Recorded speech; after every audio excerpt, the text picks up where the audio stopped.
Thank you all for being here. Now, let me start off a little bit unorthodoxly here. Let me start off with a fantasy I first had as a kid. And it was a fantasy of the day I captured Hitler. I overpowered his elite guard. I burst into his secret bunker. I wrestled his Luger out of his hand. We grappled with each other. I pinned him down, got handcuffs on him, and was able to say, "Adolf Hitler, I arrest you for crimes against humanity." And at that point, the Medal of Honor version of this fantasy would get a little bit harder to maintain, and viscera would start to creep in. What would I do if I had had Hitler? And if I let myself go there, it wasn't actually hard to think about it. Sever his spine at the neck, take out his eyes, puncture his eardrum, cut out his tongue, inject him with some sort of cancer that would just pustulate in every cell in his body. I had this fantasy at various points when I was a kid, and sometimes I still do. And when I do, my heart beats faster, and my breathing gets faster. All this planning for the most evil human in all of history, the soul most deserving of damage, of punishment.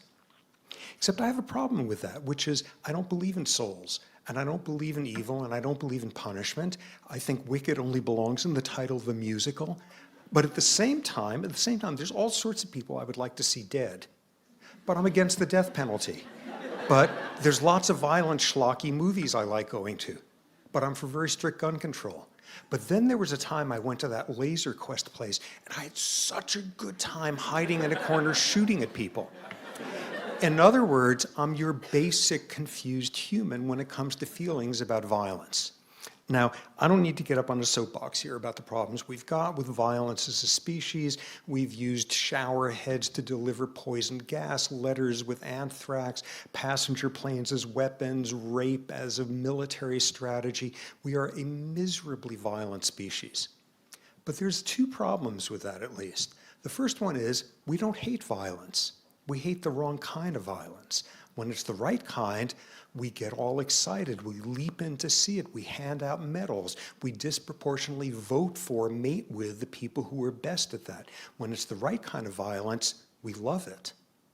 The other complication is when it comes to being a violent species, we're just extraordinarily weird. I mean, some of the time, we're just like any old chimp. We could take some big old heavy rock and cudgel somebody's brain in. But some of the time, we can be wildly violent, doing nothing more metabolically taxing than pulling a trigger or signing an order or looking the other way or damning with faint praise or being passive aggressive.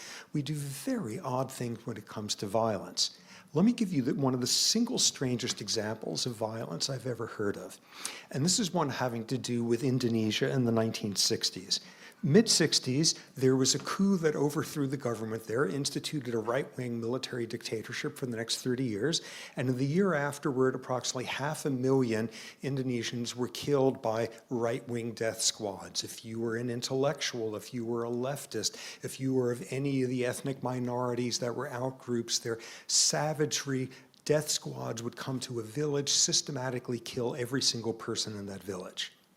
So decades later, the writer V.S. Naipaul was traveling through Indonesia, and he would hear stories about what happened at the time. And he kept hearing this crazy story, which was sometimes these death squads would show up at a village to kill everyone, and they would bring along a traditional Indonesian gamelan orchestra. Nuts. One day, he runs across one of these old grizzled veterans of one of these death squads, and he's talking to the guy, and he's proud to sort of brag about all the villagers and civilians he killed, saving the nation. And Naipaul finally said, you know, I heard this crazy thing about how sometimes you people would bring like gamelan orchestras to these massacres. Is that? And the guy said, oh, yes, whenever we could, we would bring an orchestra along. And Naipaul said, why would you do that? And in one sentence, the guy looked puzzled and just encapsulated everything that's weird about our violence. He said, to make it more beautiful, of course. There is no other primate on Earth that could make sense of our violence when we're bringing along orchestras to make it more beautiful. Now, the single most complicated thing about us being this miserably violent species is, at the same time, we're the most altruistic, most cooperative, most empathic species on Earth. and we're getting better at it.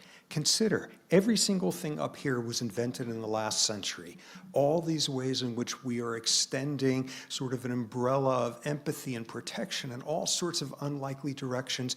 We're this phenomenally violent species. We're this phenomenally cooperative, empathic one. How do we begin to possibly make sense of the biology of us at our best and worst?